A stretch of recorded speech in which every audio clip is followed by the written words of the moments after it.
Nah, hari ini kita belajar tentang Allah, mengenal Allah. Di bab 2 di pelajaran kita. Nah, jadi tujuan pengajaran adalah mampu menjelaskan konsep dan keberadaan Allah berdasarkan Alkitab. Jadi, mahasiswa mampu menjelaskan konsep dan keberadaan Allah berdasarkan Alkitab. Yang kedua, mampu membangun pengajaran yang benar tentang Allah berdasarkan Alkitab. Jadi semuanya berdasarkan Alkitab.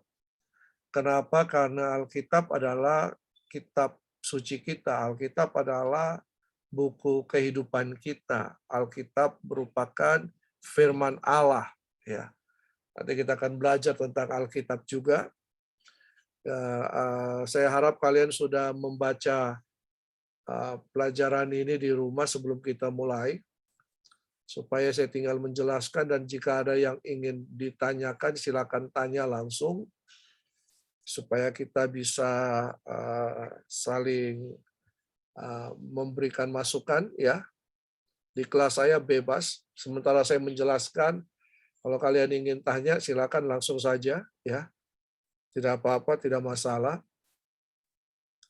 Oke, kita belajar tentang Allah. Sebenarnya pengetahuan tentang Allah itu kita yang mau mengetahui, kita yang mau memahami. Kita yang kecil ini mau memahami sebuah hak keberadaan yang sangat besar.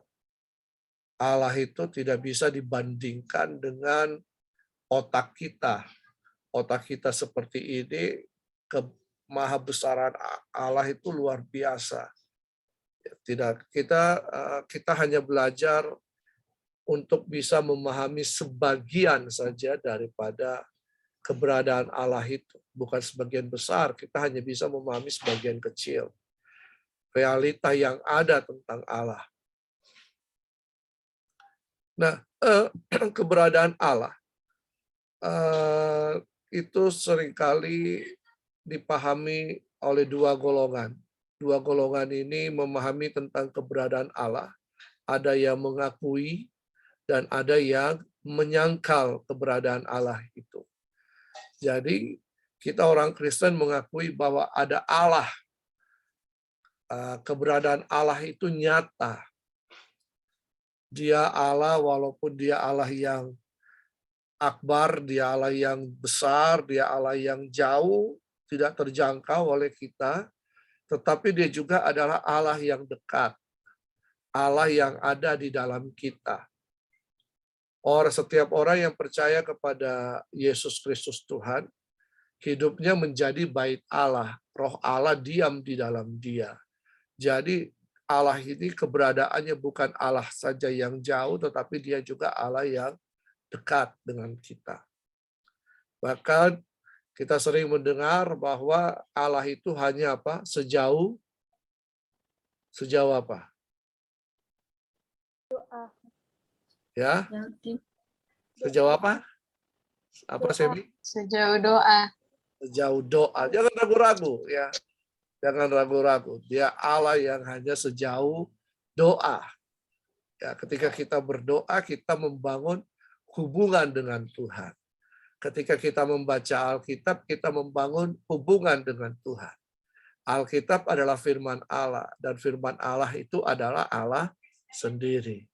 Ya, kita harus pahami itu bahwa keberadaan Allah itu melingkupi kehidupan kita.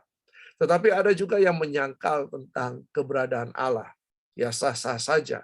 Setiap manusia mempunyai hak asasinya. Ya, kita bisa mengakui, kita bisa bahkan ada yang mau menyangkal tentang keberadaan Allah. Ya, silakan saja, sah-sah. Cuman pada akhirnya setiap manusia harus mempertanggungjawabkan, ya, harus mempertanggungjawabkan pemahamannya. Nah, kelompok yang menyangkal keberadaan Allah itu disebut golongan ateis. Jadi ateis itu adalah kelompok yang menyangkal tentang keberadaan Allah, tidak mempercayai keberadaan Allah. Nah, ateis. Jadi mereka hanya mempercayai tentang kekuatan mereka, kekuatan manusia, kekuatan pikiran. Ya, jadi kalau kalian membaca ada yang berkata andalkan dirimu, ya, andalkan dirimu.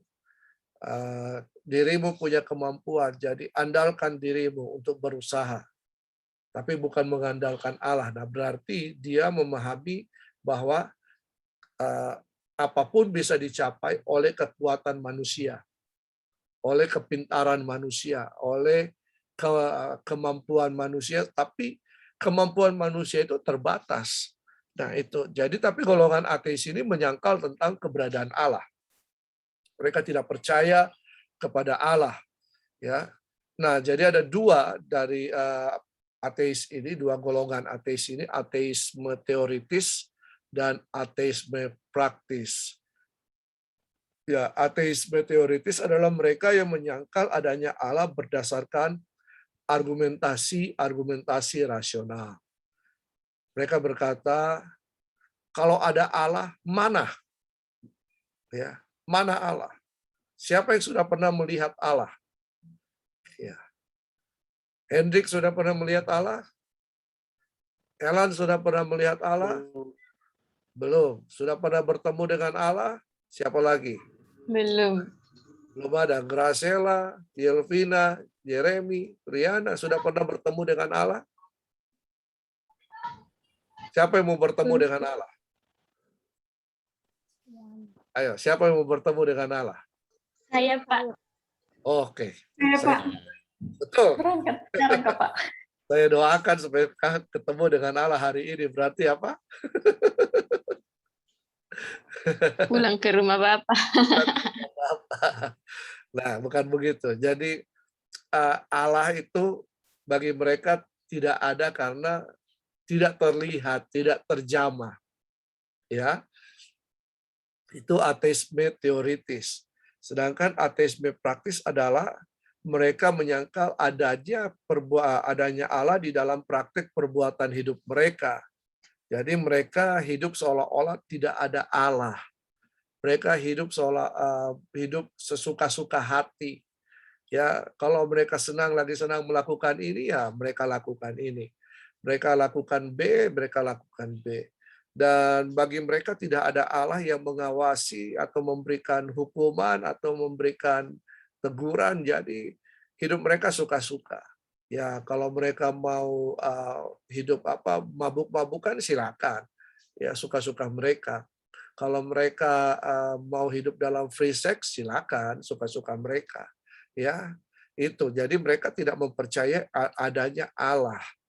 Ya, jadi mereka hanya mengandalkan diri mereka untuk melakukan apapun. Keberhasilan itu karena saya pintar, saya berhikmat, saya mampu, saya punya uang dan lain-lain. Saya punya kekuatan ya karena saya. Itu ateisme praktis. Nah,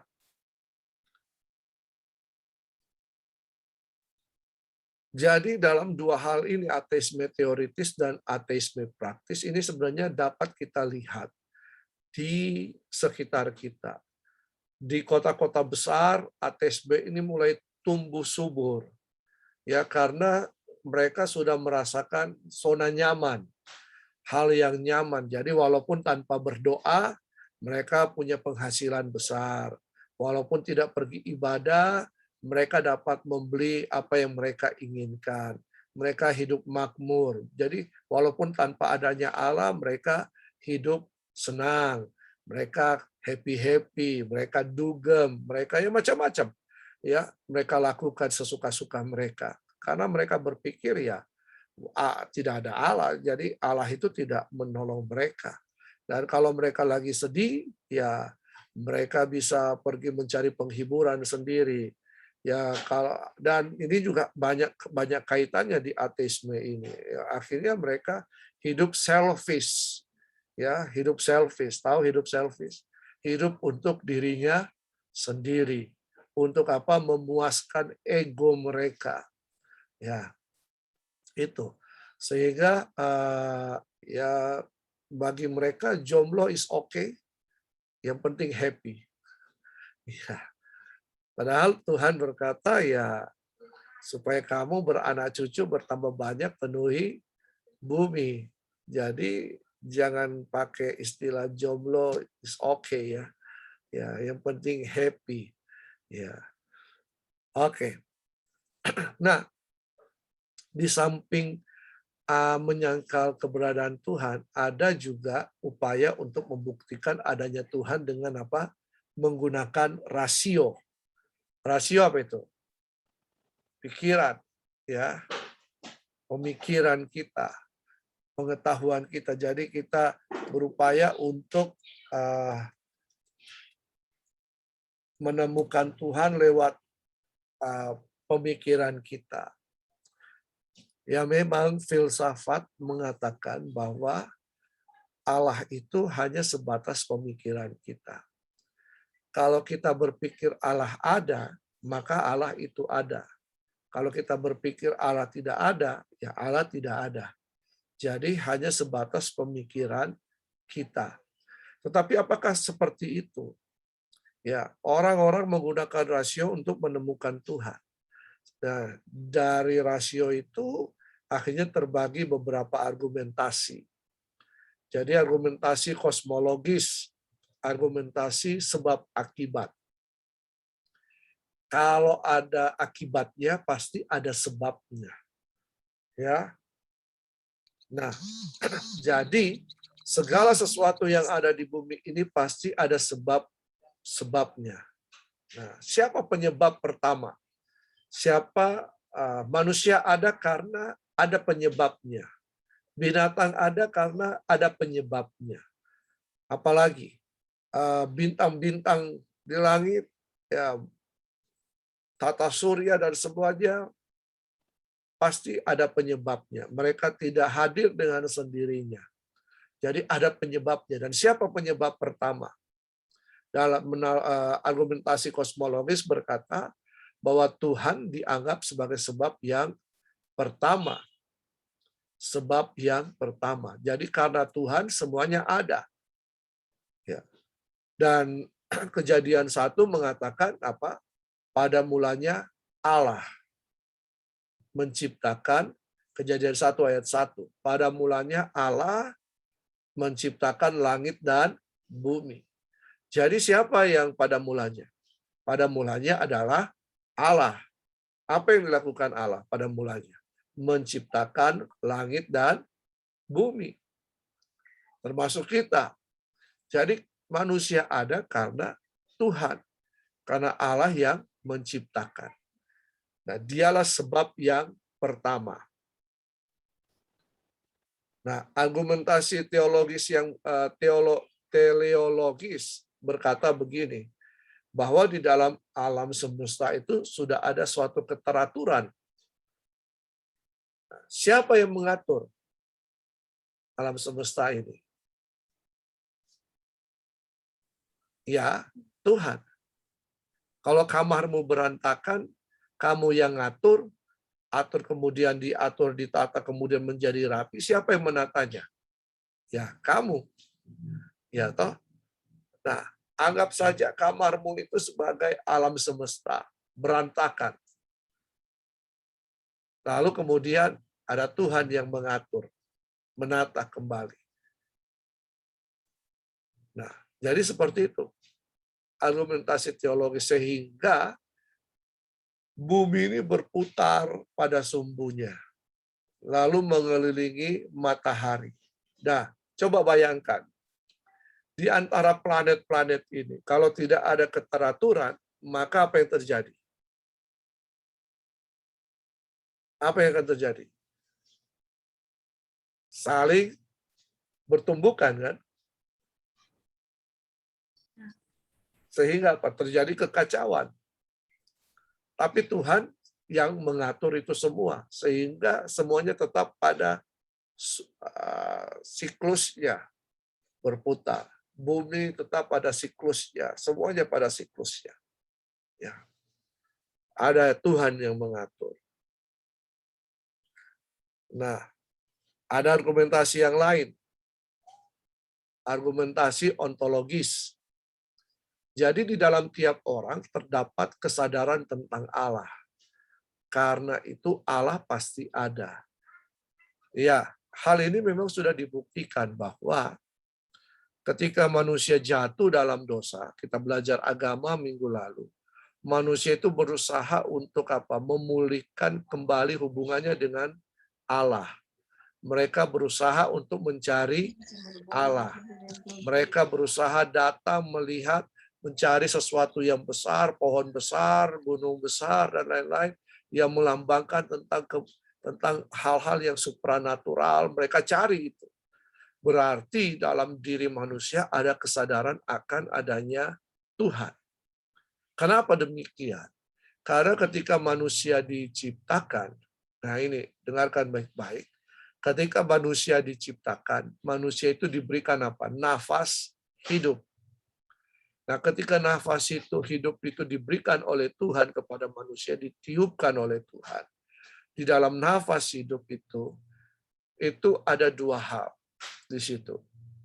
Yang pertama, selain memberikan kehidupan, tapi ada dua hal. Yang pertama, bahwa manusia diberikan kesadaran tentang adanya Allah.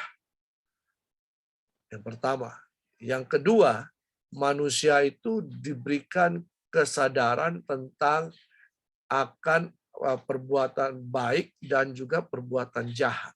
Jadi norma dan etika itu sudah diberikan kepada manusia. Nah, jadi ada dua hal ini.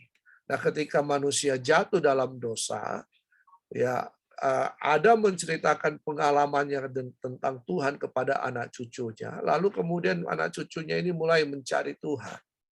Ya, ada yang menemukan Tuhan dengan baik, tetapi ada yang kemudian terjebak dalam pemujaan kepada pohon besar, ya, sungai besar, apalagi semua yang besar-besar, ya, yang tinggi, yang tidak terjangkau. Jadi pemujaan kepada itu. Nah, jadi di argumentasi ontologis ini itu berkata bahwa manusia mempunyai kesadaran tentang adanya Allah. Nah, argumentasi moral, apa yang terjadi di dalam argumentasi moral? Bahwa di dalam diri manusia terdapat kesadaran moral. Tadi saya katakan bahwa ketika nafas kehidupan itu diberikan kepada manusia, di situ ada unsur apa? Pengetahuan baik dan jahat, moralitas dan etika di situ. Tahu membedakan mana yang baik dan mana yang tidak baik. Nah, kesadaran itu datangnya dari siapa? Dari Tuhan. Tidak ada yang lain. Karena Tuhan yang menciptakan manusia. Ingat bahwa manusia itu bukan robot, ya. Bukan robot yang kemudian dikendalikan dengan remote, ya. Dikendalikan dengan remote. Ayo makan. Ayo tidur, ya, ada remote-nya di situ. Jalan. Ya. Tidak seperti itu. Tetapi manusia itu diberikan apa? Kehendak bebas. Tapi dalam kehendak bebas itu, di situ manusia diberikan kemampuan untuk menilai dan melakukan apa yang baik dan apa yang tidak baik. Nah, ini argumentasi moral. Nah, dan itu semuanya datang dari mana? Dari Tuhan. Nah, ini merupakan argumentasi yang berdasarkan logika berpikir manusia. Oke. Nah, kita masuk di sifat-sifat Allah. Kita akan mempelajari sifat-sifat Allah di dalam kebesarannya. Attributes of greatness. Lalu sifat-sifat Allah di dalam kebaikannya. Attributes of goodness. Nah, sifat-sifat Allah di dalam kebesarannya. Apa saja itu? Allah sebagai roh. Ya. Dia Allah sebagai roh. Kita memang tidak dapat melihat Allah. Tetapi ketika kita bersekutu dengan Allah, kita dapat merasakan keberadaannya, kehadirannya. Ya. Jadi Dalam Kejadian dan seluruh Alkitab, Allah itu roh adanya. Tetapi juga dia sebagai pribadi. Nanti kita akan pelajari tentang Tritunggal. Dia adalah Allah sebagai pribadi. Ya, dia bukan hanya roh, tetapi dia pribadi. Nah, dia pribadi, dia dapat merasakan ya, apa yang dirasakan oleh manusia. Dia Allah pribadi. Jadi kita bisa bersekutu dengan Allah secara pribadi. Punya hubungan, berdoa secara pribadi dengan Tuhan. Ya. Dia Allah yang pribadi, dan dia Allah yang hidup. Dia Allah yang hidup, dia bukan Allah yang mati. Kita tidak mempunyai Allah yang mati. Kita punya Allah yang hidup. Yang hidup dalam kekekalan. Nah, ini dia. Hidup di dalam kekekalan. Nah, waktu manusia itu tidak kekal. Waktu manusia itu terbatas. Jadi kalau kita lihat waktu manusia dari kejadian penciptaan sampai kepada nanti apa orang bilang kiamat, ya, di mana hari Tuhan datang. Di sini ini kan kita ini durasinya ini tidak kekal. Waktu di bumi ini berjalan terus sampai kepada akhirnya, dan kita tidak bisa kembali kepada waktu yang lampau. Ya kan? Kita tidak bisa kembali kepada waktu yang lampau. Nah, Allah itu hidup. Nah, dialah kehidupan itu. Dialah sumber kehidupan itu. Sehingga dia bisa menciptakan kita dan memberikan kehidupan bagi kita. Karena dia Allah yang hidup, dia sumber kehidupan itu, makanya kita harus terhubung kepada sumber kehidupan itu supaya kita tetap hidup. Ya, kita hidup. Nah, tetapi kita bukan hanya sekedar hidup. Allah yang hidup ini mempunyai tujuan dalam kehidupan kita. Jadi setiap kita punya tujuan Allah dalam hidup ini. Jadi hidup ini diberikan bukan untuk dipergunakan seenak kita, semau kita. Ya, tidak bukan untuk hidup dalam kesia-siaan, ada satu tujuan di situ. Nah, apa tujuan Allah dalam kehidupan ini?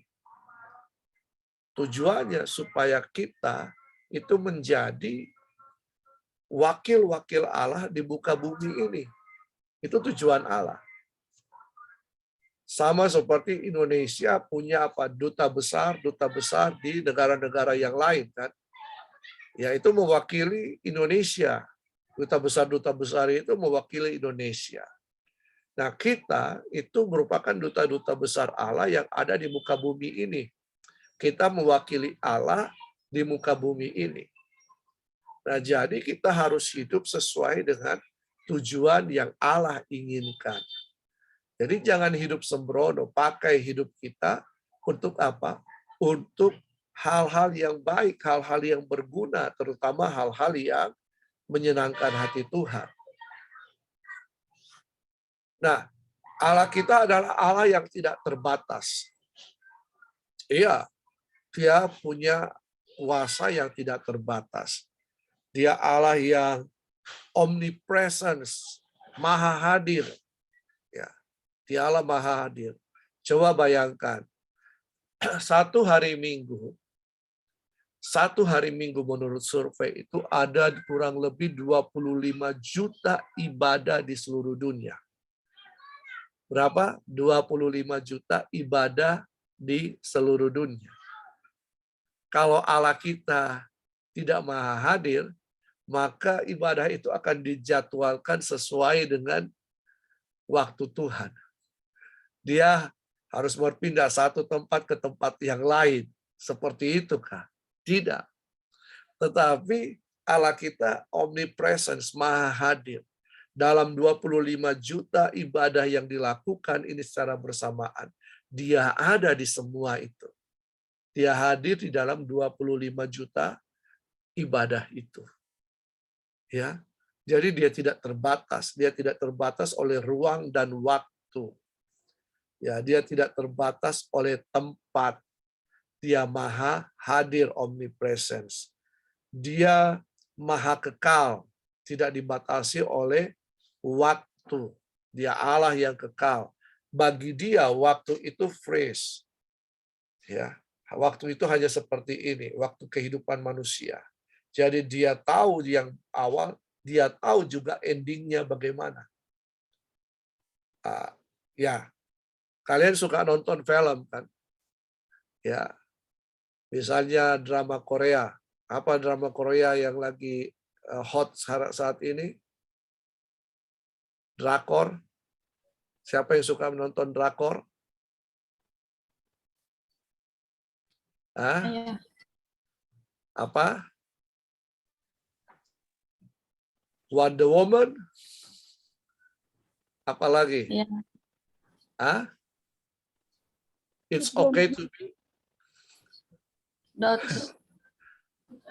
Ya. Nah, oke. Kalian kan tidak tahu endingnya seperti apa kan? Drama itu. Betul? Siapa yang tahu? Siapa yang tahu ending atau awal ending seluruh cerita dari drama itu? Yang buat. Hah? Yang buat. Yang buat. Siapa yang buat? Sutradaranya kan? Sutradara. Nah, sutradara dan itu.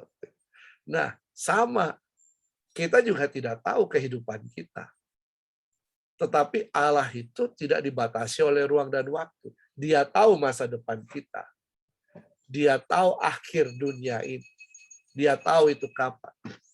Ya. Jadi Allah itu tidak dibatasi oleh waktu. Nah, dia juga apa? Tidak terbatas pengetahuannya. Ya, dia tidak terbatas pengetahuannya. Dia apa? Omniscience. Omniscience. Tidak terbatas pengetahuan daripada Allah. Jadi Allah itu sudah lebih dahulu tahu, baru kita diberikan pengetahuan itu. Nah, manusia berkata bahwa yang menciptakan mobil si A, yang menciptakan lampu si A. Tetapi manusia hanya mengetahui sebatas itu. Satu manusia tidak bisa mengetahui semuanya. Tetapi Allah, dia tahu semuanya. Manusia terbatas, pengetahuannya terbatas, otak kita terbatas hanya seperti paus saja, ya, terbatas. Tapi Allah tidak terbatas. Apalagi yang tidak terbatas? Kekuasaannya, ya. Kekuasaannya tidak terbatas. Kekuasaannya melebihi raja-raja yang ada di muka bumi ini. Kekuasaannya tidak dapat dibatasi. Kalau yang hidup saja dia langsung panggil, tuing, innalillahi wa innalillahi roji'un. Sanggupkah kita berkata jangan pada Tuhan? Tidak kan? Ya, kita tidak dapat membatasi Tuhan. Ya, Tuhan itu tidak dapat dibatasi oleh semuanya. Oke. Nah, itu sifat-sifat Allah dalam kebesarannya. Nah, Allah sebagai roh, ya, Allah bukanlah sesuatu yang bersifat fisik. Nanti baca ayat-ayatnya, seperti kita yang bisa terlihat, Allah adalah roh, maka ia tidak terikat pada tempatnya. Nah, jadi doktrin Alkitab tentang Allah sebagai roh sekaligus merupakan sanggahan terhadap pemujaan berhala atau alam. Oke. Allah sebagai pribadi tadi saya sudah sampaikan tadi, ya, dia pribadi, dia memiliki identitas, dia memiliki nama, ya. Dia dia adalah alamat penyembahan itu, dia yang harus dihormati. Nah, Allah sebagai Allah yang hidup, saya sudah bahas tadi, Allah tidak terbatas, omnipotence, omnipresence, dan sebagainya. Nah, sifat-sifat Allah dalam kebaikannya. Tadi dalam kebesarannya. Kalau sifat-sifat Allah dalam kebaikannya, ya dia Allah yang baik. Nah, berbicara kebaikan, kenapa? Yang pertama, dia adalah Allah yang suci, Allah yang kudus. Jadi mengandung dua pengertian ini. Ada perbedaan antara Allah dengan manusia. Dipisahkan. Allah itu disebut Allah yang transenden, Allah yang jauh. Allah yang tidak dapat sebenarnya dijangkau oleh manusia. Allah yang berdiam di dalam kekelaman, kata firman Tuhan. Ini membuktikan bahwa dia Allah yang kudus, dia Allah yang suci. Kalau kalian baca nanti di dalam Alkitab, ketika Allah datang menghampiri manusia, manusia tidak layak untuk menerima kekudusan Tuhan. Jadi kalau itu ibaratnya kalau Tuhan datang dalam kemuliaannya kepada manusia, manusia itu ibarat virus dan itu bisa mati di dalam kemuliaannya. Ya. Nah, Allah itu terpisah dari segala dosa dan kejahatan.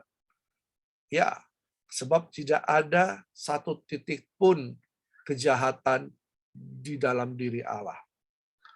Allah tidak kompromi dengan dosa. Jadi itu sifatnya kudus. Apa artinya kudus? Kudus itu dipisahkan, terpisah. Terpisah dari apa? Dari kehidupan dosa. Kita dipisahkan. Jadi ketika kita percaya Yesus Kristus Tuhan, kita bertobat, kita memberi diri dibaptis, kita itu dipisahkan dari dunia ini, kata firman Tuhan. Ya, itu namanya kudus. Ya, kudus. Kudus itu dipisahkan. Sebenarnya setiap orang yang percaya kepada Yesus Kristus Tuhan seharusnya tidak berbuat dosa lagi. Tetapi karena keinginan kita yang selalu mau hidup dalam dosa, makanya kita terjebak lagi di dalam dosa. Dia Allah yang kudus, dia Allah yang adil. Ingat, keadilan Allah itu berbeda dengan keadilan manusia. Kita tidak bisa memaksakan Allah untuk berbuat adil menurut ukuran kita. Misalnya, Allah tidak adil, kenapa ini rasanya cuaca ini panas? Kasih hujan dong. Tiap hari hujan. Padahal di daerah kita, para petani membutuhkan panas. Ya, kalau hujan-hujan terus, bagaimana dengan padinya, dengan tanamannya? Nah, jadi kita tidak bisa memaksakan itu. Nah, kesucian Allah berhubungan dengan keadilannya. Karena Allah adil, maka ia tidak memandang muka atau pilih kasih terhadap dosa. Ya, jangan kita kemudian berlaku tidak adil. Karena Tuhan itu mengecam, contohnya hakim yang tidak adil. Ya, secara dunia biasanya ya keputusan-keputusan hakim itu tidak saya tidak ini, tapi kadangkala tidak adil. Ya, saya juga nonton film-film drakor itu tentang hakim-hakim, pengacara-pengacara. Kadang-kadang kan mereka dalam persidangan itu kan menggunakan segala trik supaya mereka menang, bahkan kalau perlu menerobos keadilan sehingga terjadi ketidakadilan di situ. Ya, jadi dia Allah yang adil. Ya, adil bagi Allah itu belum tentu bagi kita. Ya, tapi keadilan Allah itu mendatangkan kebaikan bagi manusia. Dialah yang benar. Ya, artinya segala keputusan dan hukumnya adalah sempurna. Dia bertindak sesuai hukum-hukumnya. Ya, zaman COVID ini banyak yang meninggal, termasuk keluarga-keluarga mungkin ada yang meninggal. Orang yang kita cintai, orang yang dekat dengan kita ada yang meninggal. Lalu kemudian kita bertanya, Tuhan, kenapa dia orang baik, kenapa dia yang duluan mati, kenapa bukan itu orang jahat? Ya, ya keadilan Allah bukan berbicara soal itu, ya. Keadilan Allah tidak berbicara soal bagi kita dia baik, bagi kita dia benar, tapi bagi kita dia salah, belum tentu seperti itu. Ya. Karena siapa yang bisa menyelidiki hati manusia? Allah. Manusia tidak bisa menyelidiki hatinya. Kadang-kala ya manusia ya cenderung memilih kasih. Dalam persahabatan pun seperti itu kan. Walaupun persahabatan itu bagaikan kepompong, tetapi persahabatan itu memilih siapa yang ingin dijadikan sahabat. Ya. Memilih, tapi Allah tidak seperti itu. Ya. Dialah yang penuh kasih. Nah, ini sifat yang paling menonjol. Dia Allah penuh kasih karena ia adalah kasih. Allah adalah kasih. Jadi bukan hanya sekedar penuh kasih, tetapi Allah itu adalah perwujudan kasih itu sendiri. Ya, kalau dia mengasihi manusia, maka apa? Diberikan anaknya yang tunggal. Siapa itu? Yesus. Coba kalau Allah mengasihi anaknya, mengasihi dirinya, manusia pasti binasa. Tidak memperoleh keselamatan. Tetapi Allah itu kasih. Itu yang melekat di dalam pribadinya. Itu atribut yang melekat di dalam pribadinya. Nah, kasih itu dinyatakan bukan saja dalam pemeliharaannya bagi umat manusia. Nah, coba bayangkan begini. Kalian kan tahu kisah penciptaan kan? Hari pertama, hari kedua, hari ketiga, hari keempat, hari kelima, hari keenam. Nah, manusia diciptakan pada hari keberapa? Hari terakhir, Pak. Ya, hari terakhir itu hari keberapa? Hari ke-6. Hari ke-6. Kenapa manusia diciptakan pada hari ke-6? Kenapa bukan hari pertama, hari kedua, hari ketiga, hari keempat, hari kelima?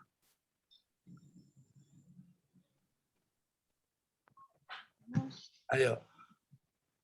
Kenapa manusia diciptakan pada hari ke-6? Kebutuhannya dulu yang diciptakan, Pak. Ya.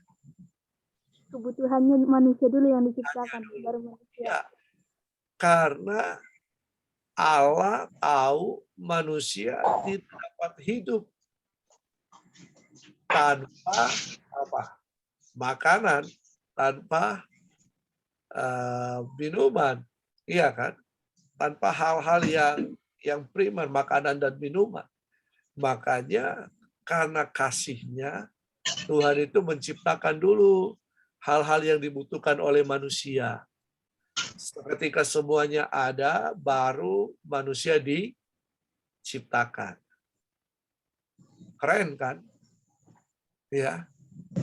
Jadi semuanya ada dulu di taman itu, baru manusia ditaruh di taman itu. Jadi manusia tidak perlu berjuang dari awal. Itu kasih dalam apa? Pemeliharaannya. Tetapi juga dalam penebusannya, kasihnya kepada manusia, ya manusia terpisah dari Tuhan karena dosa. Ya kan? Apapun yang manusia usahakan untuk mencapai Tuhan tidak bisa. Tapi kekristenan itu apa? Tuhan yang datang mencari manusia. Sang Firman, Allah sendiri, berinkarnasi menjadi manusia dalam diri Yesus Kristus. Ya. Jadi firman Allah menjadi manusia di dalam Yesus Kristus. Nah, siapa yang bisa membawa perdamaian antara Allah dengan manusia? Ya Yesus itu. Kenapa? Karena Yesus adalah Sang Firman. Di dalam kehidupan Yesus, Yesus tidak berdosa. Tubuhnya tidak berdosa. Jadi hanya orang yang tidak berdosa yang bisa menanggung dosa umat manusia. Paham? Ya.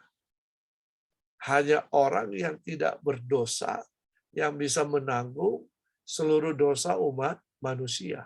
Dan Yesus dikatakan bahwa dia tidak berdosa. Nah, Tuhan memberikan firman-Nya di dalam diri Yesus itu sebagai firman itu sebagai anaknya, anaknya yang sulung, mati di kayu salib, dan kemudian menebus dosa-dosa manusia. Karena begitu besar kasih Allah akan dunia ini, sehingga dikaruniakan siapa? Anaknya yang tunggal. Siapa anaknya yang tunggal ini? Sang Firman itu di dalam diri Yesus Kristus. Karena begitu besar kasih Allah akan dunia sehingga diberikan anaknya yang tunggal, supaya barang siapa yang percaya kepadanya tidak binasa, melainkan beroleh hidup yang kekal.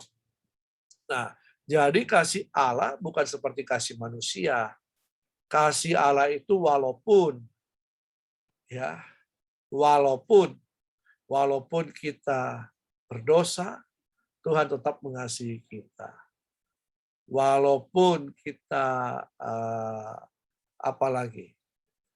walaupun kita tidak suka beribadah, tapi Tuhan mengasihi manusia. Walaupun kalau kasih manusia apa? Menuntut, kan? Kalau kau kasih saya kasih kau. Iya kan? Kalau kau cinta saya cinta kau. Menuntut. Ya, ada keharusan di dalamnya, tapi kasih Allah tidak. Kasih Allah tanpa syarat. Makanya dikatakan kasih agape. Kasih agape itu kasih tanpa syarat, kasih walaupun. Ya, kita mengalami keselamatan bukan karena siapa diri kita, bukan karena kita punya uang banyak, bukan karena kita cantik, bukan karena kita ganteng, ya bukan karena kita opa gitu ya, bukan. Sehingga kita dikasihi Tuhan. Ya, kasih Allah itu tanpa syarat. Ya. Nah, oke. Allah di dalam karyanya. Dalam karyanya kita memahami beberapa hal sebagai pencipta, pemelihara, dan pemimpin. Coba kita lihat satu-satu ya. Sebagai pencipta. Allah sebagai pencipta, dia sebagai pemelihara, dia sebagai pemimpin. Nah, Allah sebagai pencipta, ya kita bisa lihat di dalam Kejadian 1-3. Dia menciptakan seluruh alam semesta ini. Jadi alam semesta tidak terjadi dengan sendirinya, tetapi karena Tuhan yang menciptakan. Dia yang menciptakan seisi dunia ini. Ya. Dia menciptakan segala planet-planet yang ada di sana. Dan dia Allah pencipta, bukan hanya dia menciptakan seisi dunia ini, tetapi dia yang berkuasa. Ya, dia satu-satunya yang berkuasa atas ciptaannya. Ya. Dia yang menciptakan dunia dan segala isinya, itu baik adanya. Apa tujuan Tuhan menciptakan dunia? Ya untuk kemuliaan namanya. Tuhan menciptakan itu.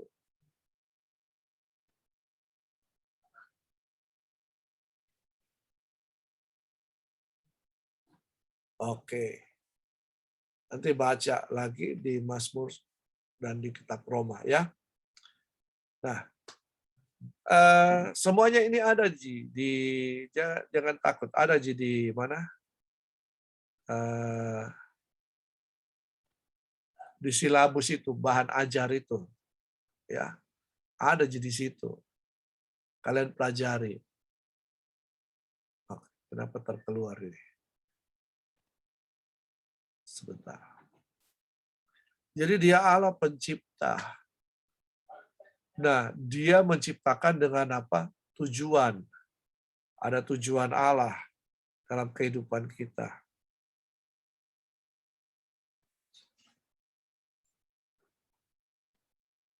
Oke.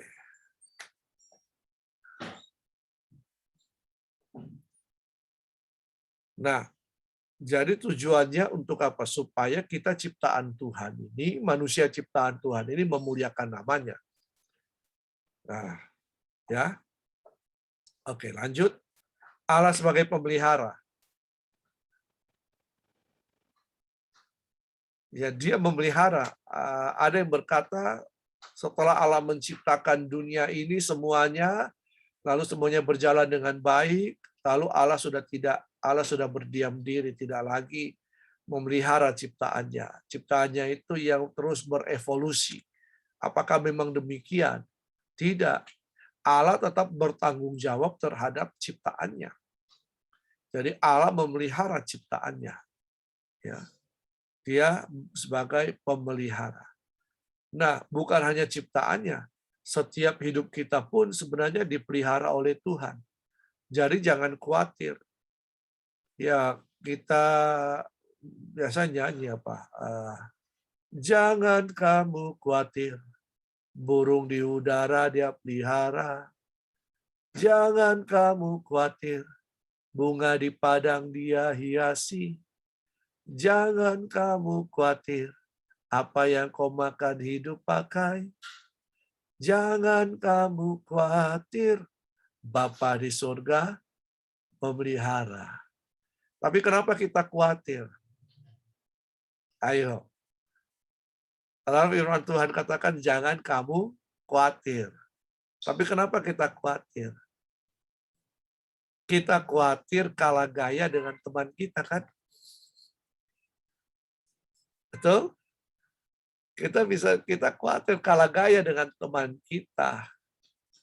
Itu salah satu kekhawatiran kita. Kita khawatir tidak dapat jodoh. Padahal Tuhan itu sudah menyiapkan tulang rusuk yang terbaik bagi kita. Ya, tulang rusuk itu tidak jauh-jauh dari kita. Nah, kenapa kita khawatir? Kita khawatir karena kita tidak secantik teman kita tidak seganteng teman kita, sehingga kita khawatir jangan-jangan saya ini akan menjomblo seumur hidup. Loh, saya juga pernah alami seperti itu. Saya dulu disebut apa ketika saya SMA itu kutilang darat. You know kutilang darat? Tahu? Siapa tahu kutilang darat? Nggak tahu? Istilah kutilang darat. Kurus, tinggi, langsing, kutilang. Kurus, tinggi, langsing. Darat, dada, rata. Kurus, krempeng. Ya, saya punya tinggi 174, saya punya berat cuma 45 kilo. Bayangkan. Ya, tinggi dan kurus. Belum lagi kacamata saya waktu itu kacamata yang besar, terus ini penuh jerawat. Ya, saya berpikir, apakah ada yang suka saya? Siapa yang ingin jadi kekasih saya? Wah, ya siapa dia? Ya, tapi akhirnya ada yang mau sama saya walaupun saya kutilang darah. Ya. Dan dia telah menjadi istriku. Istriku ini waktu dia sekolah SMA, dia menjadi rebutan banyak pria. Ya, bayangkan, dia sangat cantik. Tetapi dia mau kepada saya yang kutilang darah. Jadi bagi pemahaman jomblo seumur hidup itu harus dipatahkan. Jomblo seumur hidup yang penting bahagia. Siapa bilang? Ya, ya Hendrik ya, jangan jadi jomblo seumur hidup. Barnabas, jangan jadi jomblo seumur hidup. Siapa lagi? Jeremy, jangan jadi jomblo seumur hidup. Ananta, jangan jadi jomblo seumur hidup. Ya, baik, coba bayangkan. Alkitab bilang perbandingan manusia di akhir zaman ini, pria itu 1, wanita itu 7. Jadi 7 wanita akan mengejar kalian. Ya. Ya, dia memelihara kehidupan saya dan saudara. Makan ya. Ya, karena kita mau makan yang enak terus. Ya, jangan ya, makanlah apa adanya. Kapurung itu enak, saya suka. Papiong saya suka. Pamarasan saya suka. Bulu nangko pun saya suka. Ya, saya suka. Saya suka itu semua. Apa yang ada di atas meja, saya suka. Ya. Kalau tidak ada di atas meja, ya apa saja yang penting bisa dimakan. Oke. Allah sebagai pemimpin, dia mengarahkan, dia yang memimpin sejarah dunia. Makanya sejarah itu disebut apa? His story kan? His story. Coba bagi his story. His sama story. Cerita tentang siapa? Ceritanya. Ceritanya siapa? Cerita tentang Tuhan. Tuhan siapa? Cerita tentang Yesus Kristus. Ayo, kenapa saya bisa katakan demikian? Kita punya tahun itu dihitung tahun sebelum Masehi dan sesudah Masehi, toh? Masehi. Nah, tahun sebelum Masehi dalam bahasa Inggris disebut BC, BC, before Christ. Sebelum Kristus. Nah, tahun Masehi, tahun Masehi itu disebut apa? AD. AD, Anno Domino. Tahun Tuhan kita. Nah, jadi sejarah itu mengacu kepada Yesus Kristus. Nah, dalam perjanjian lama juga digambarkan secara tidak langsung bagaimana Allah memimpin dari generasi kepada generasi, bahkan sampai pada hari ini. Nah, kita masuk di hal yang sangat penting. Oke, sampai sini ada pertanyaan? Ada yang ingin ditanyakan?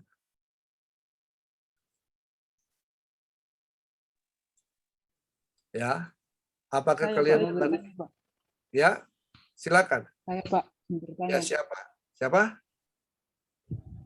Perkenalkan, nama saya Ananta dari Prodi HI, Oh, Pak. ya. Ananta, silakan Ananta. Mungkin ini pertanyaan saya agak melenceng sedikit ya Pak. Tidak masalah, mau melenceng kemana? Kau mau ke Bulukumba tapi kau ke Palopo, silakan. Yang di argumentasi kosmologis tadi dikatakan bahwa Ya. segala sesuatu yang ada di bumi ini pasti ada sebabnya. Ya. Yang dianggap sebagai sebab yang pertama. Ya. Kan misalnya kan penciptaan bumi dan seluruh alam semesta itu diciptakan oleh Tuhan. Ya. Ketika kita berbicara tentang teori-teori para ahli bahwa bumi dan segala alam semesta baik di atas surga tercipta karena adanya satu dentuman besar. Nah, dentuman besar itu kemudian terpecah-pecah dan menjadi bumi. Ya, itu Pak, begitu maksud saya. Lalu bagaimana kita sebagai masyarakat Kristen atau yang memiliki iman menanggapi akan argumen atau teori ini meskipun dalam perspektif yang berbeda. Karena kan kalau dilihat kan Pak, kalau yang argumentasi kan kosmologis kan dipelajari dalam pendidikan agama Kristen. Sedangkan yang teori tadi masih berkaitan dengan pengetahuan ilmu pengetahuan sosial Pak. Terima kasih. Oke. Luar biasa Ananta. Ya, dikatakan dalam argumentasi kosmologis bahwa Allah itu penyebab dari segala sesuatu. Nah, lalu kemudian para ahli meneliti banyak hal. Ada yang terkenal itu teori Big Bang. teori ledakan. Ya, ada teori satu sel yang kemudian berkembang. Ya. Nah, para ahli bisa saja seperti itu karena mereka berusaha untuk mencari tahu, ya, mencari tahu bagaimana alam semesta ini terjadi. Nah, misalnya dikatakan karena adanya ledakan. Nah, timbul satu pertanyaan lagi. Siapa yang menyebabkan ledakan itu? Iya kan? Nah, misalnya dari satu sel, teori satu sel. Siapa yang menyebabkan adanya satu sel itu? Iya kan? Kan kita bisa bertanya seperti itu. Betul tidak, Ananta? Betul, Pak. Nah, jadi ya dalam pandangan iman kita, sah-sah saja para ahli berkata bahwa itu terjadi dengan sendirinya. Itu terjadi dengan sendirinya. Nah, dalam kehidupan ini, tidak ada satupun yang terjadi dengan sendirinya. Selalu ada sebab dan akibat. Ya, ada sebab dan akibat. Itu dia. Nah, dalam iman kita, dalam itu dikatakan argumentasi kosmologis tadi, penyebab dari segala sesuatu itu ya Allah sendiri. Ya, Allah sendiri. Apakah dia memakai cara meledakan itu sehingga terjadi ledakan besar dan kemudian berputar-putar kemudian jadi planet seperti itu? Bisa saja. Karena Kejadian 1 ayat 2 dikatakan bumi belum berbentuk dan kosong dan roh Allah melayang-layang di atasnya. Ya, ini awal penciptaan, bumi belum berbentuk dan kosong, tetapi roh Allah melayang-layang. Ya, melayang-layang itu seperti mengerami, kata dalam bahasa aslinya. Mengerami alam semesta ini. Sehingga terjadi planet-planet, terjadi bumi. Nah, lalu kemudian Tuhan berkata kepada di bumi, jadilah terang, jadilah ini, jadilah itu, jadilah, dan manusia diciptakan. Oke, saya kira itu Ananta. Bisa dipahami? Iya, Pak. Iya, Pak. Terima kasih. Ya, terima kasih. Oke, ada lagi? Ya, silakan. Pak. Ya. Siapa? Saya Lestari Bambu, Pak. Oke, ya, silakan. Saya mau bertanya, orang yang malas ke gereja, bahkan saya melihatnya seumur hidup saya tidak pernah melihat dia pergi gereja. Apakah itu sudah bisa disebut ateis? Tapi dia mempunyai agama. Oke, dia tidak pada seumur hidup, dia tidak pernah pergi ke gereja. Ya. Apakah itu bisa disebut ateis? Ya. Tapi dalam hidupnya dia mengakui adanya Tuhan atau tidak? Iya, dia mengakui, tapi dia tidak pernah pergi gereja. Tapi dia tidak pernah pergi gereja. Nah, ya. Orang ateis adalah orang yang tidak mengakui adanya Allah. Ya kan? Selama dia masih mengakui adanya Allah, adanya kita percaya kepada Yesus Kristus Tuhan, ya berarti dia bukan ateis.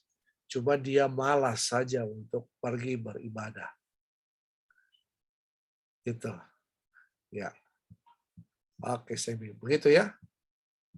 Ya, Pak. Makasih. Ya, sama-sama. Oke, yang lain. Satu lagi. Sebelum saya menjelaskan ini Allah Tritunggal. Ya. Ada lagi? Ya, ketua kelas. Ya, Pak. Yelvi bertanya ke Yelvi. Mau bertanya? Nama tengahnya Yelvi ini Astrid, itu nama istriku.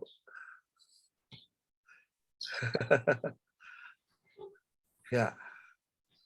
Silakan. Maaf Pak, mungkin pertanyaan saya agak aneh. Apakah orang ateis itu kan mereka tidak percaya dengan Tuhan keberadaan Allah? Apakah mereka bisa masuk surga? Apakah mereka bisa masuk surga? Terima kasih Pak. Terima kasih, Yelvi. Begini, setiap orang bebas untuk menentukan memeluk agamanya masing-masing. Setiap orang bebas menentukan agamanya, mempercayai apa yang diyakini, dipercaya oleh agama-agama tertentu. Tetapi begini, dalam kekristenan kita percaya ya bahwa juru selamat itu Yesus Kristus Tuhan, tidak ada yang lain. Dan tidak ada nabi satupun nabi, ya ingat ya, tidak ada satupun nabi, apalagi pemimpin agama, tokoh agama yang berkata, akulah jalan, kebenaran, dan hidup. Tidak seorang pun datang kepada Bapa kalau tidak melalui aku. Perhatikan ini, tidak ada satu nabi, satu tokoh agama di dunia ini yang berkata bahwa dialah jalan, kebenaran, dan hidup. Jadi kalau mau ke surga lewat dia. Tidak ada. Hanya Yesus yang berani memproklamirkan dirinya seperti itu. Yang lain hanya berkata, ya kalau kamu ikut saya mudah-mudahan selamat. Ya, doakan saya supaya saya juga selamat. Nah, itu dia. Nah, tetapi yang paling penting adalah ini. Hari ini saya membahas di dalam kitab Wahyu, ya, yang biasa saya kirim renungan 3 menitan itu, kitab Wahyu. Hari ini saya membahas bahwa kalau namanya tidak tercantum dalam buku kehidupan, ya, maka dia akan mengalami kematian kekal selama-lamanya. Jadi pada akhirnya nanti akan ada yang namanya pengadilan Allah, pengadilan tahta putih. Semua orang akan dikumpulkan, besar kecil, yang sudah mati, sudah dimakan hiu dan lain-lain, ya itu dibangkitkan kembali, kemudian dikumpulkan. Lalu kemudian diadakan persidangan. Ya, kitab-kitab dibuka, kata firman Tuhan, tetapi ada satu buku dibuka. Buku kehidupan. Kalau nama kita tidak ada di dalam buku kehidupan, tamatlah hidup kita. Nah, bagaimana supaya nama kita ada di dalam buku kehidupan itu? Dengan percaya kepada Yesus Kristus Tuhan. Bukan hanya sekedar percaya, tetapi kita harus hidup bersekutu dengan Yesus Kristus Tuhan. Kita harus melakukan kehendak Bapa di sorga, mengerjakan keselamatan kita dengan takut dan gentar. Nah, jadi menjawab pertanyaannya Yelvi, apakah orang ateis bisa masuk surga? Di luar Yesus Kristus tidak ada keselamatan. Ya, itu Yelvi. Terima kasih Pak. Oke, ya. Sekarang kita masuk di intinya, Allah Tritunggal. Siap-siap ya. Coba pahami benar-benar ini ya. Kenapa dikatakan Allah Tritunggal? Berarti Allah Tri, tiga, tunggal satu. Tiga di dalam satu.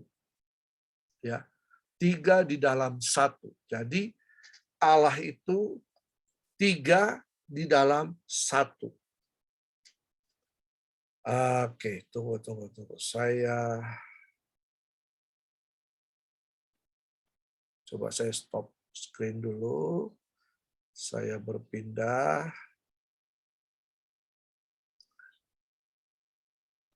Oke, saya berpindah ke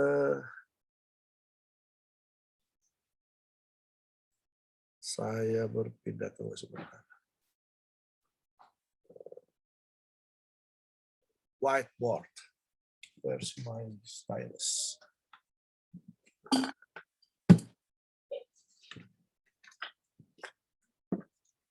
Ini harus kalian pahami betul-betul ini. Supaya kalian bisa, ini dasar kekristenan kita. Oke. Allah kita satu. Tetapi tiga. Nah, oke. Nah, kita mengenal Bapa,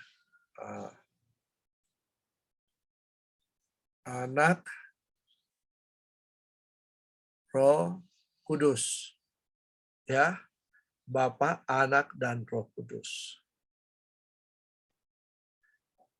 Kenapa dikatakan tiga? Karena ada Bapa, ada Anak, ada Roh Kudus. Tetapi ketiga-tiganya ini satu. Satunya apa?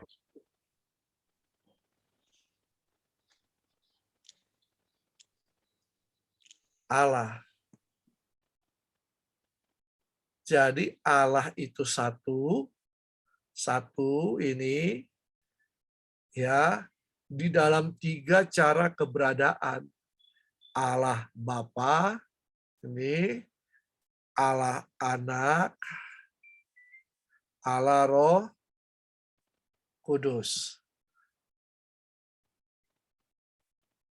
Oke, sampai sini paham? Mengerti? Allah kita satu, tetapi dalam tiga cara keberadaan. Nah, Allah Bapa ini dia sebagai pencipta. Mana dia ini? Jadi Allah Bapa ini adalah pencipta. Nggak muncul ini.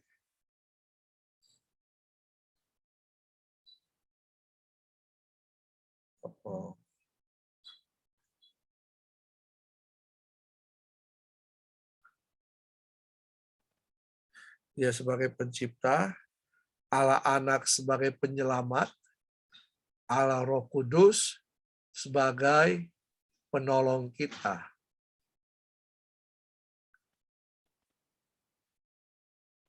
Oke? Nah, jadi Allah Tritunggal itu berbicara bahwa kalau kita cari di dalam Alkitab memang tidak ada kata Tritunggal. Tetapi kita sering menemukan Bapa, Anak, Roh Kudus kan? Kalau kita baca Alkitab.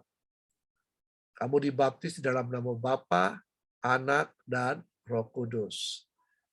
Nah, jadi ini esensi sekali, ini dasar iman kita. Bahwa Allah kita bukan tiga. Ya. Allah kita satu. Allah kita satu, Allah kita bukan tiga. Walaupun ada Bapa, Anak, dan Roh Kudus. Ya, Allah kita satu, bukan tiga. Ini bukan kali tiga.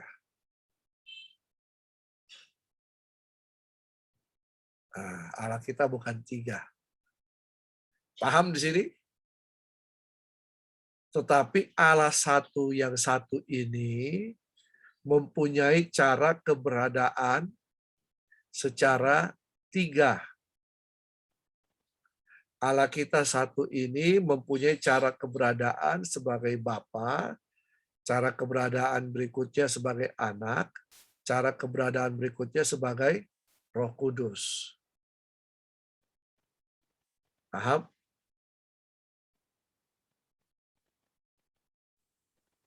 Jadi ini berbicara tentang cara keberadaan. Ya, cara keberadaan. Nah, oke, saya hapus dulu ini. Sekarang kita akan masuk di ini. Segitiga.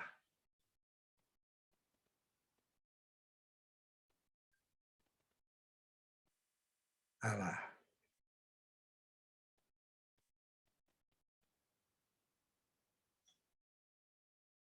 Ini Bapa, Anak,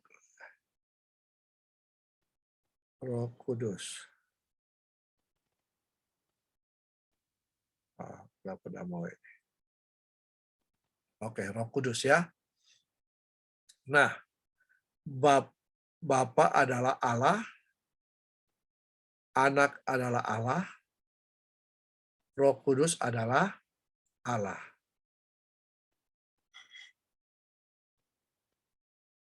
Jadi sifat dasarnya adalah Allah. Ya, sifat dasarnya adalah Allah. Allah Bapa, Allah Anak, Allah Roh Kudus. Ya, Allah Bapa, Allah Anak, Allah Roh Kudus.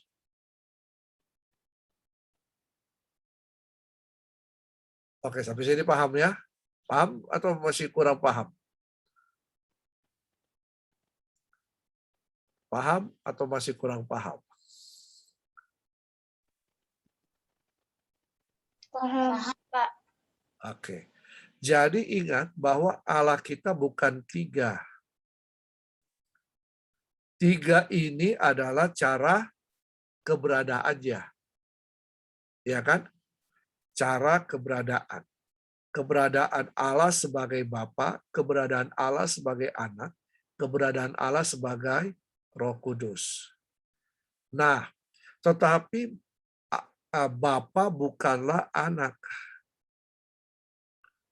Bapa bukanlah Roh Kudus. Anak bukanlah Roh Kudus. Oke, paham? Tapi sama-sama Allah. Sama-sama Allah, tetapi Bapa bukanlah Anak atau Anak bukanlah Bapa, Bapa bukanlah Roh Kudus atau Roh Kudus bukanlah Bapa, Anak bukanlah Roh Kudus atau Roh Kudus bukanlah Anak.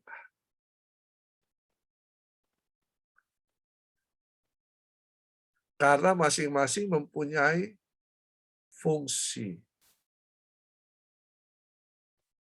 Kenapa ini? Fungsi. Masing-masing mempunyai fungsi. Ya, fungsi. Fungsi dalam memelihara manusia. Ya. Nah, jadi Allah Bapa mempunyai fungsi sendiri, Allah Anak mempunyai fungsi sendiri, Allah Roh Kudus mempunyai fungsi sendiri. Ini dasar, ya, ini dasar.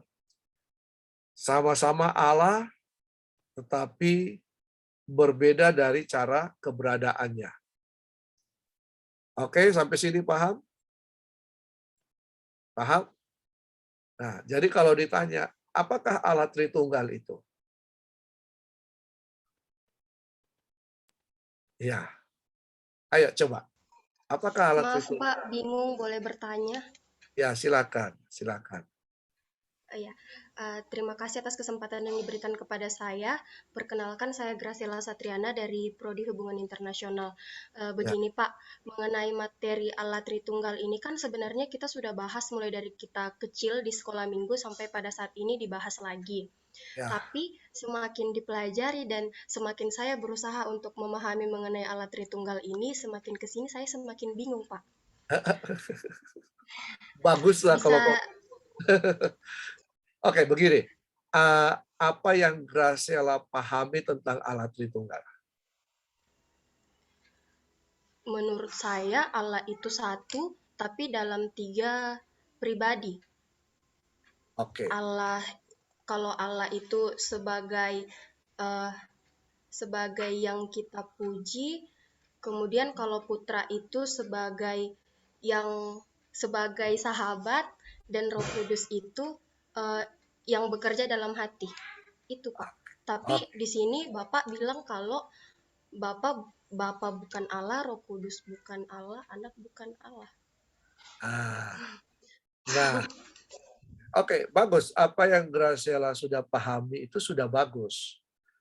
Allah satu, tetapi dalam 3 pribadi itu dalam bahasa teologisnya 3 cara keberadaan. Bahasa teologisnya. Kita orang yang tidak belajar teologi, kita memikirkan 3 pribadi. Cuman kita harus hati-hati karena kalau 3 pribadi berarti Allah kita ada 3. Oke, paham ya? Nah, padahal Allah kita satu. Tetapi dalam 3 cara keberadaan. Ya, sebutlah 3 pribadi lah. 3 cara keberadaan. Allah sebagai pribadi Bapa, Allah dalam pribadi Anak, Allah dalam pribadi Roh Kudus. Sama-sama Allah. Satu. Sama-sama Allah. Tetapi dalam 3 cara keberadaan. Ini. Ya, Allah satu, tapi dalam 3 cara keberadaan atau 3 cara pribadi. Allah dalam pribadi Bapa, pribadi Anak, pribadi Roh Kudus. Ini sama. Jadi Allah sama sehakikat. Bapa, Anak, dan Roh Kudus sehakikat. Satu hakikat. Ya. Bapa, Anak, dan Roh Kudus satu hakikat. Hakikatnya apa? Hakikatnya adalah Allah. Betul lah? Hakikatnya adalah Allah. Jadi Bapa, Anak, Roh Kudus ini sama, satu. Satu hakikat. Hakikatnya apa? Allah. Tetapi dalam fungsi kita harus membedakannya. Bahwa Bapa bukan Anak, Anak bukan Roh Kudus bukan Bapa. Dalam fungsi. Oke? Dalam apa? Fungsi. Yang tadi Graciela bilang, Bapa itu apa? Mencipta, kita memuji kepada Bapa itu. Ya. Terus Anak itu sebagai sahabat kita, Roh Kudus yang bekerja di dalam hati, itu dalam fungsi. Ya. Fungsi utama Bapa menciptakan, memelihara. Fungsi daripada Anak memberikan keselamatan. Mendamaikan kita dengan Allah Bapa.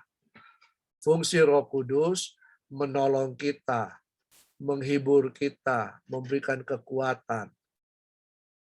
Oke, sampai sini paham, Graciela?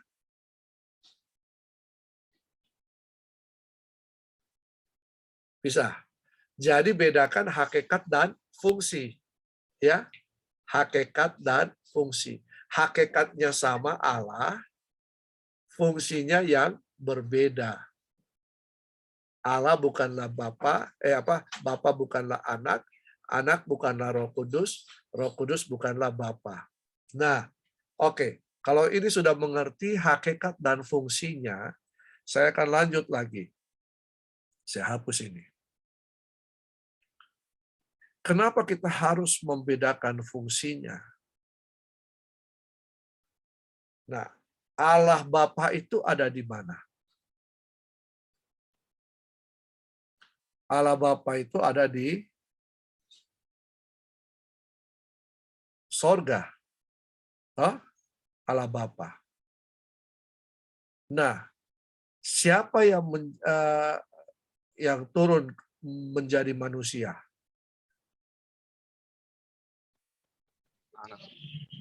Allah Putra. Anak. Allah anak. Allah anak. Iya. Di dalam Yesus Kristus. Kristus.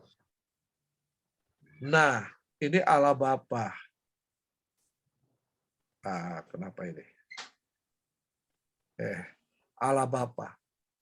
Sekarang, kalau kita tidak membedakan fungsi, maka begini, kalau kita anggap itu sama semua, Allah Bapa sama dengan anak, anak sama dengan Roh Kudus, maka ketika Allah anak turun ke bumi inkarnasi, berarti surga kosong dong. Betul? Apakah surga kosong? Ya. Apakah surga kosong? Tidak. Karena di surga ada Allah Bapa. Iya kan? Nah, ketika Yesus naik ke surga kembali, ya toh? Apa yang diutus?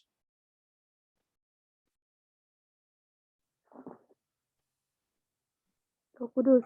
Roh Kudus.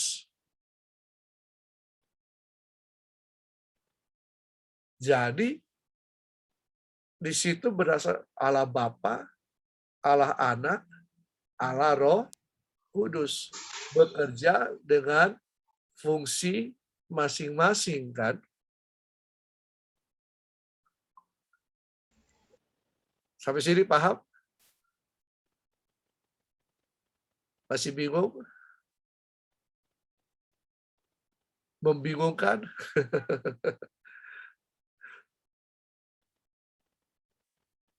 Kalau bingung, tanya ulang lagi. Bingungnya di mana? Ya, bingungnya di mana? Roh Kudusnya, Pak. Roh Kudusnya. Kenapa Roh Kudus bingung? Waktu itu Roh Kudus diutus waktu Yesus terangkat ke surga ya, Pak? Ya. Salah. Ya.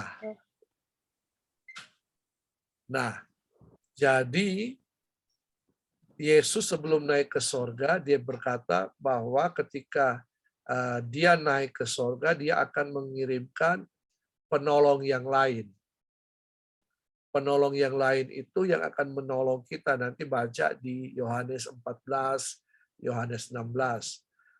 Nah, penolong itu adalah Roh Kudus.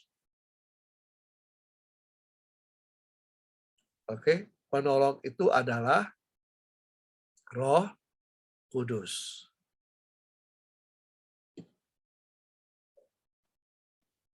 Penolong kita.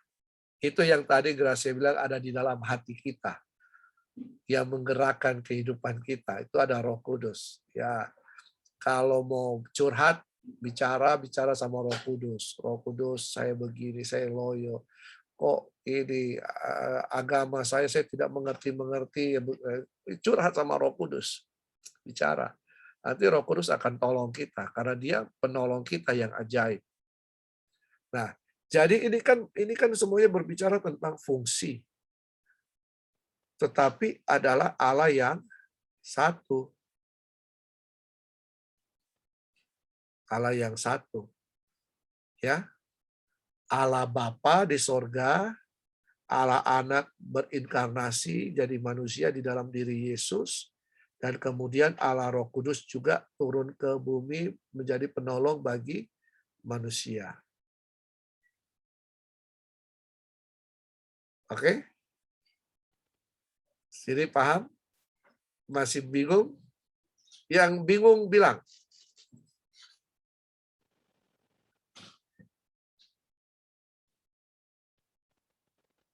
Oke. Nah, saya lagi, Pak. Ya, silakan, Graciela. Begini, Pak, kalau sampai saat ini masih bingung, Ya. apakah perlu bagi kita umat percaya untuk mengakui bahwa keberadaan Allah itu Tritunggal? Mengapa tidak selesai sampai yang penting kita percaya bahwa Tuhan itu adalah jalan kebenaran seperti yang tertulis di Alkitab, Pak? Oke. Bagi kita iman Kristen, kita sah-sah saja Kita tidak membahas Tritunggal, kita berkata Yesus Kristus Tuhan, no problem. Tetapi iman kita diserang dari berbagai sisi, termasuk kok orang Kristen punya Allah 3. Nah, bagaimana kita menjelaskan hal ini kepada orang yang bertanya bahwa orang Kristen itu punya Allah 3? Makanya kita perlu mempelajari ini Tritunggal. Kalian perlu mempelajari ini. Karena yang jadi sasaran sekarang itu anak-anak muda. Ya, toh? Anak-anak muda yang kalau diskusi-diskusi itu di kampus biasa ketemu, kenapa itu Allahmu ada 3? Oh, Allahku bukan 3, Allahku 1. Tetapi dalam 3 cara keberadaan. Allah Bapa, Allah Anak, Allah Roh Kudus. 1 Allah. Tetapi dalam 3 cara keberadaan. Itu. Nah, berdasarkan fungsi Allah Bapa menciptakan, Allah Anak menyelamatkan, Allah Roh Kudus menolong kehidupan kita. Itu fungsi. Jadi masing-masing mempunyai fungsi. Nah, kalau kan ada 3. Nah, begini, ada 3. Coba perhatikan baik-baik. Saya hapus lagi ini ya. Saya hapus.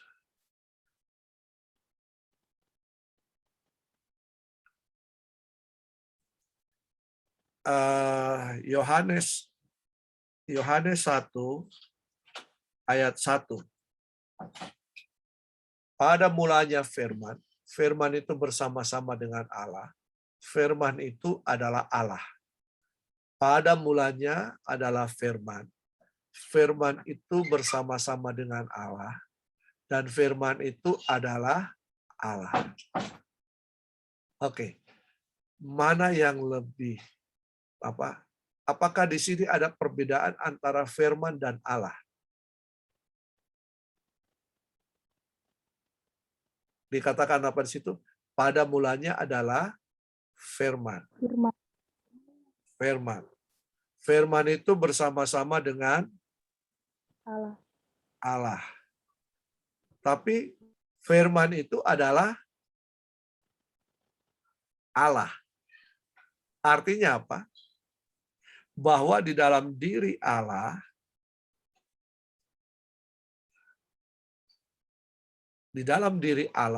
itu berdiam firman Tuhan. Paham? Dalam bahasa Yunani disebut logos. Logos. Apa logos ini? Logos itu berarti firman. Logos itu berarti pikiran Allah. Pikiran Allah. Nah, pikiran Allah ini harus dikeluarkan melalui apa? Mulut. Jadi firman. Apakah Allah punya suara? Punya kan? Nah, Kejadian berkata begini, maka berfirmanlah Allah, jadilah. Berfirmanlah Allah, jadilah. Berfirmanlah Allah, jadilah. Betul kan? Nah, firman Allah itu adalah logos, kreativitas Allah. Nah, ketika Kejadian 1, Yohanes 1 pada mulanya adalah firman, firman itu bersama-sama dengan Allah, firman itu adalah Allah sendiri. Anak itu disebut sang firman. Anak itu disebut sang firman. Jadi ini firman Allah ini firman ini itu adalah anak.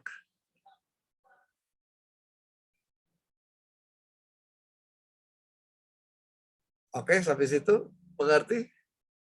Ya. Nah, anak ini kemudian keluar dari Allah, berinkarnasi, masuk di dalam rahim Maria. dalam rahim Maria selama 9 bulan 10 hari. Jadi firman Allah itu masuk di dalam rahim Maria. Keluar jadi bayi. Nah, dalam usia 8 hari, bayi itu dinamakan Yesus. Seperti yang telah disampaikan oleh malaikat. Jadi di dalam diri Yesus berdiam firman Allah atau anak Allah dan manusia.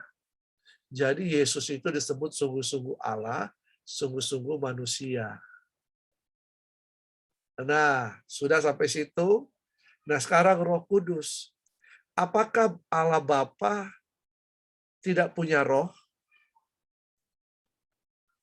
Punya roh tidak? Allah Bapa punya roh tidak?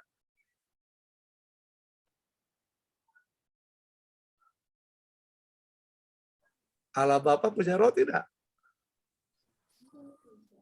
Ya? Punya kan? Itulah yang dinamakan Roh Kudus.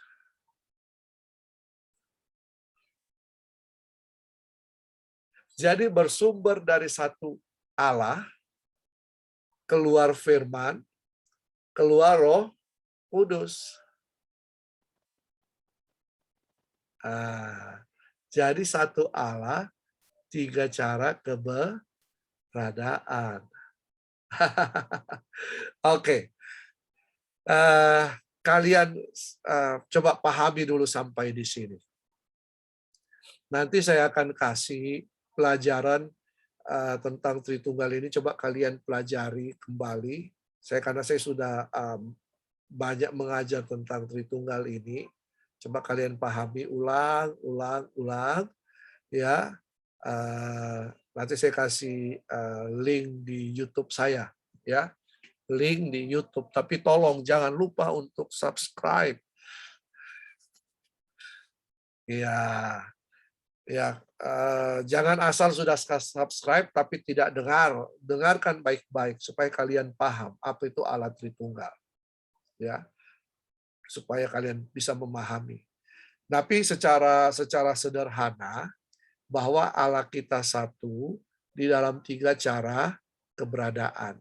Keberadaan sebagai Bapa, sebagai Anak, sebagai Roh Kudus. Nah, tetapi juga Allah Tritunggal itu mempunyai fungsi yang berbeda-beda satu dengan yang lain. Ya. Allah Bapa mempunyai fungsi untuk menciptakan, Allah memelihara, Allah Anak Yesus Kristus itu untuk menyelamatkan, Allah Roh Kudus itu untuk menolong kita. Oke. Saya kira jadi kita sudah hampir 2 jam di sini. Nanti akan ada tugas di situ lagi. Ada 3 tugas. Ya. Nanti kalian kita sudah dalam tanya pemimpin, ajaran Tritunggal. Ada tugas diskusi. 1, jelaskan menurut pendapat Anda mengenai keberadaan Allah. 2, jelaskan menurut pendapat Anda mengapa ada orang yang menganggap atau mengakui keberadaan Allah. Jelaskan menurut Anda siapa Allah bagi hidupmu. Ya, ada 3 di situ. Oke, masih ada yang ingin ditanyakan? Sudah tidak ada? Ada? Masih biru? Saya, Pak. Ya, silakan Pak Abbas. Saya mau bertanya, Pak, apakah Allah yang kita percaya itu sama dengan Allah yang tetangga kita percaya, maksudnya gitu, Pak? Terima kasih, Pak. Terima kasih. Apakah Allah yang kita percayai sama dengan Allah tetangga kita?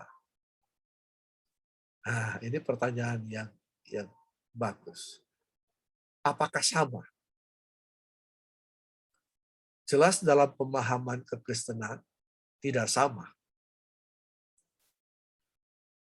Tetapi ada yang mengatakan begini, secara pluralis, ya, kelompok pluralis itu mengajarkan begini, bahwa di tiap agama itu ada keselamatannya sendiri-sendiri. Karena Allah itu milik semuanya. Allah itu milik semuanya, jadi di tiap agama ada keselamatannya masing-masing. Tapi benarkah ada keselamatan di tiap-tiap agama? Nah, ini yang jadi pertanyaan. Apakah agama itu? Agama itu adalah usaha manusia untuk mencari Tuhan, menjangkau Tuhan. Ya kan? Usaha kita. Apakah kita sudah bisa dalam usaha kita, apakah kita bertemu dengan Tuhan? Kalau Tuhan tidak menyatakan dirinya, maka kita tidak bertemu dengan Tuhan itu. Dengan Allah itu.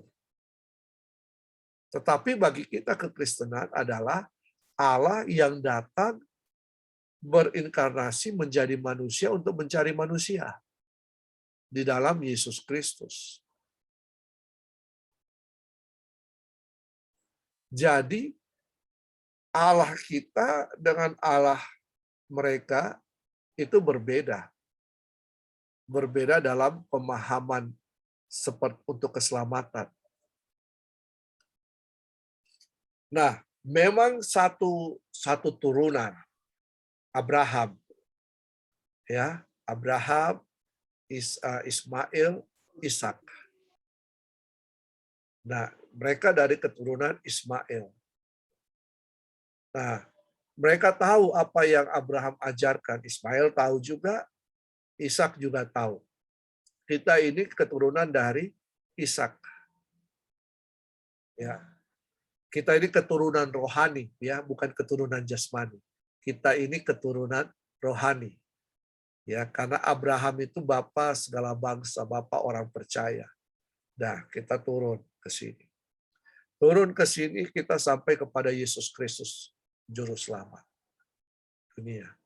Nah, mereka hanya sampai kepada pemahaman Allah dengan melakukan perbuatan baik, dengan melakukan amal ibadah, maka itu bisa menyelamatkan. Sedangkan kita di sini percaya kepada Yesus Kristus Tuhan, mengaku dengan mulut, percaya dengan hati, maka kita diselamatkan. Keselamatan itu bukan usaha kita, tetapi pemberian Tuhan. Sedangkan di sini keselamatan itu karena usaha mereka, usaha kita, bukan pemberian. Kalau kita berusaha, kita lolos dari situ, kita lolos dari rambut dibelah 7, ya kita lolos, kita selamat. Seperti itu. Jadi berbeda. Baik Pak, terima kasih Pak. Ya, Barnabas. Oke. Nah, jadi tolong pelajari lagi, ulang ya, supaya karena ini saya tidak memberikan pengajaran di luar dasar-dasar kekristenan kecuali ada 4 tambahan, karena itu dari Departemen Agama memang memasukkan itu 3 atau 4. Nah, tetapi dari ini kita pelajari ini semua dasar-dasar kekristenan. Kenapa? Karena banyak orang Kristen belum mengerti tentang dasar-dasar kekristenannya. Jadi saya harus kembali membekali kalian dengan dasar-dasar kekristenan supaya iman kalian teguh kokoh. Ya, jangan sampai kalian akhirnya murtad menolak Yesus Kristus Tuhan. Karena hanya Yesus Kristus Tuhan itu satu-satunya juru selamat, tidak ada yang lain. Ya. Tidak ada yang lain. Tidak ada nama di bawah kolong langit ini yang dalamnya kita beroleh keselamatan. Hanya nama Yesus Kristus. Oke. Ya. Oke, sebelum kita akhiri, nanti apakah minggu depan kita mau onsite? Mau onsite enggak? Atau mau tetap dulu online?